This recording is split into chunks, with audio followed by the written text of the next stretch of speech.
O CTB classifica as infrações de trânsito em administrativas, civis e penais. As infrações penais estão sujeitas às regras do Código Penal e seu processamento pelo Código de Processamento Penal. São exemplos de infrações penais previstas no capítulo 19 do CTB. O que é uma infração penal? É um crime que você comete na direção do teu veículo. E que crime seria esse? Nesse caso, desrespeitar o sinal vermelho é uma infração gravíssima com 7 pontos, mas não é crime. Mesma coisa estacionar em local proibido. Dirigir alcoolizado mas não é esse o termo correto. Agora, olhem a letra C que está em verde. Dirigir sem possuir habilitação, gerando perigo de dano, e dirigir veículo automotor com a capacidade psicomotora alterada em razão da influência de álcool. Aqui sim, nós temos 2 crimes de trânsito: dirigir sem possuir habilitação ou dirigir em razão da influência de álcool. E sim, são 2 crimes de trânsito previstos no capítulo 19 do CTB. Executar operação de conversão à direita, que é para cá, ou à esquerda, que é para lá, ou ao contrário, né? Direita e esquerda, em locais proibidos pela sinalização é uma infração de natureza grave, com 5 pontos na CNH e multa. Atenção! Se você estiver com a tua PPD, durante a PPD, você não poderá ter nenhuma infração grave, nem gravíssima, nem ser reincidente em média, ou seja, ter 2 infrações médias ou mais.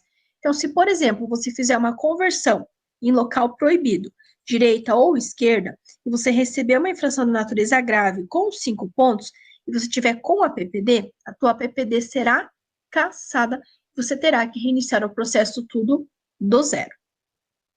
Realizar eficiente manutenção preventiva do veículo faz parte da direção segura, bem como contribui para a preservação do meio ambiente.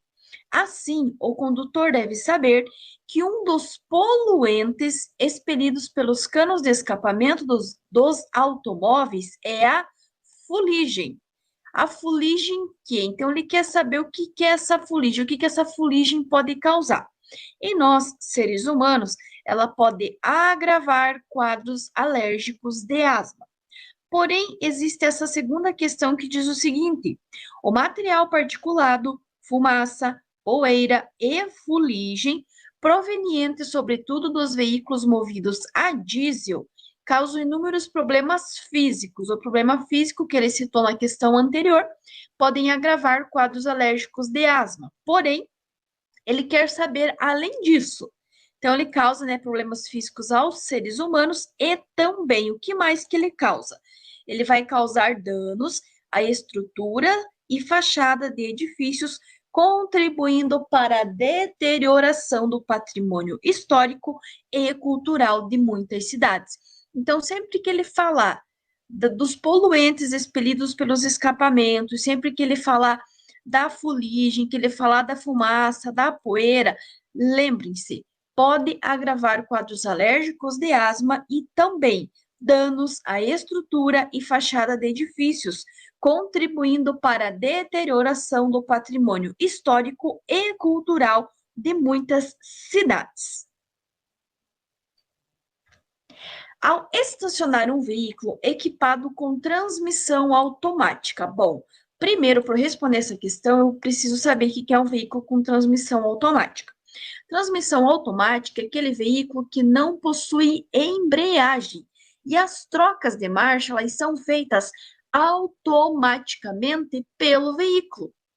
E aí ele quer saber, recomenda-se seguir a seguinte sequência de procedimentos. Então, quando você for desligar o teu carro, se ele tiver transmissão automática, se ele não tiver embreagem, ele fizer a troca de marcha sozinho, você vai fazer o quê? Acionar o freio de estacionamento, que nós conhecemos também como freio de mão, que é aquela alavanquinha que fica entre os 2 bancos, colocar a alavanca em P e desligar o motor.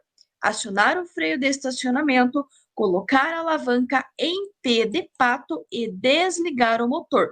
Lembrando que para dirigir é o D, para parar é o P.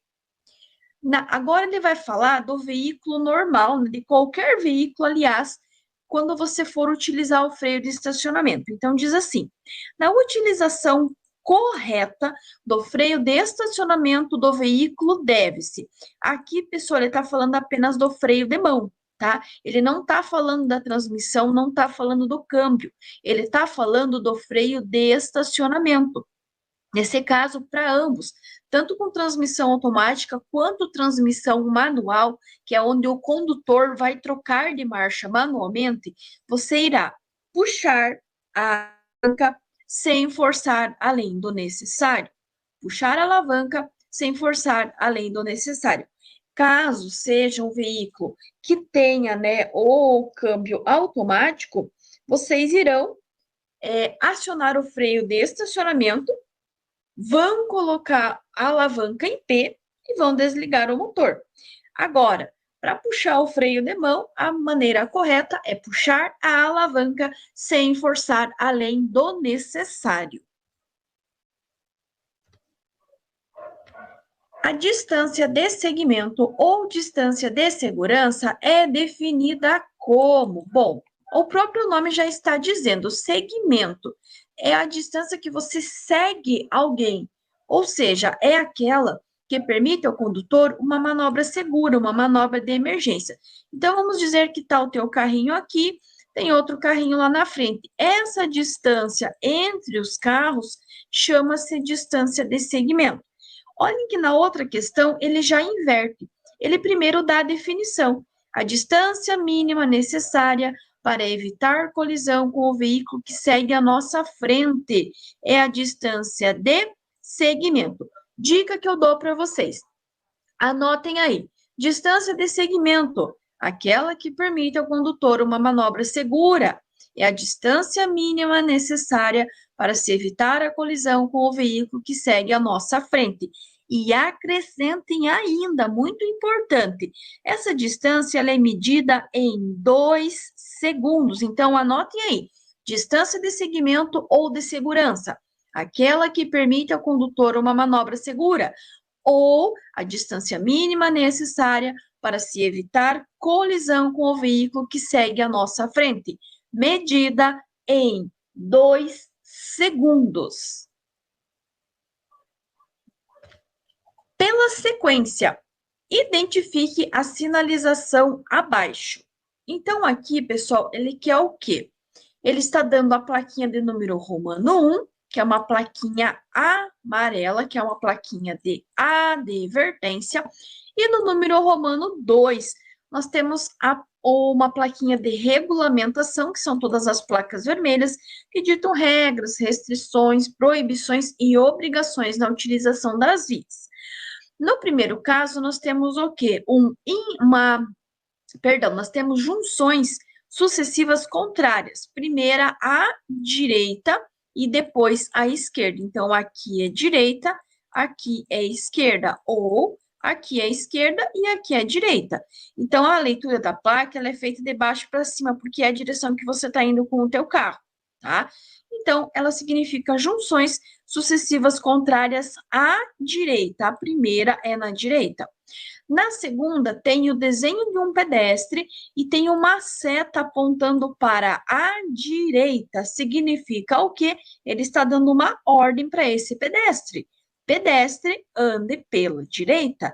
Então, a primeira, junções sucessivas contrárias, primeira à direita, e na segunda, pedestre, ande pela direita. Aqui, pessoal, é a mesma placa, também são junções sucessivas contrárias, a diferença é que a primeira está na esquerda e a segunda está na direita. Prof. Lu, mas eu tenho dificuldade para entender isso na via. Pois bem, esse desenho aqui, ó, vai te dar uma ideia como que é. É como se aqui, eu vou tentar desenhar, aqui, ó, fosse a via, tá? E aqui tem uma junção contrária, porque essa junção ela vai se incorporar à via. Então, essa primeira junção aqui é a junção que está na esquerda. E a segunda é a junção que está na direita. Exatamente como esse desenho aqui. Então, você vai ter lá o desenho da tua pista, né? Aí você vai ter uma junção aqui e você vai ter uma junção aqui. Ou seja, elas vão se juntar, né, à via principal. Então, são junções sucessivas contrárias, primeira à esquerda. 4 motoristas realizam manobras de ultrapassagem conforme indicado abaixo. Então, temos motorista 1, motorista 2, motorista 3 e motorista 4. E a pergunta é: infração de trânsito. Então, quais motoristas estão cometendo ultrapassagens erradas? Estão cometendo infração. Motorista 1 ultrapassa pela direita o veículo à sua frente que se encontra em faixa apropriada e sinalizando que vai entrar à esquerda. Essa aqui, pessoal, é correta. Como assim, Profilu? A ultrapassagem não tem que ser feita pela esquerda? Sim. 95% dos casos, a ultrapassagem ela é feita pela esquerda, mas existe uma exceção que é justamente essa. Quando o veículo à frente, ele está na faixa da esquerda, ele está sinalizando que ele vai entrar à esquerda, então é o momento em que eu poderei ultrapassar pela direita, é uma exceção. O segundo motorista, ele está fazendo uma ultrapassagem pela contramão em ponte de rodovia de pista única. Quando for pista única, não pode. Pista única é quando tem apenas uma faixa por sentido, uma está indo e a outra está vindo. Nesse caso, pessoal, não pode. Fosse pista dupla, como é o caso do motorista 4, ele faz uma ultrapassagem em ponte de rodovia, porém é pista dupla. Significa o quê? Que existem 4 pistas, tá? 2 estão indo e 2 estão vindo. Então, quando tiver 4 pistas, pelo menos 2, ou pelo menos fossem 2 indo, poderia até essa aqui estar em outro local, né? Mais para cá, ter aqui um morro, uma montanha, enfim, alguma coisa. Mas tem 2 pistas indo, é pista dupla, pode realizar a ultrapassagem. Agora, quando for pista simples, pista única, não pode. E também pelo acostamento não pode. Nem no acostamento, nem onde tiver aquela faixa contínua, que é uma linha reta, aí serão infrações de natureza gravíssima. Também não pode em esquinas e nem em cruzamentos. Então, quem está cometendo infração é o motorista 2, porque está ultrapassando em ponte, né, em pista simples, em pista única, e o motorista 3, que está ultrapassando pelo acostamento. Então, motorista 2 e 3 estão cometendo infração de trânsito.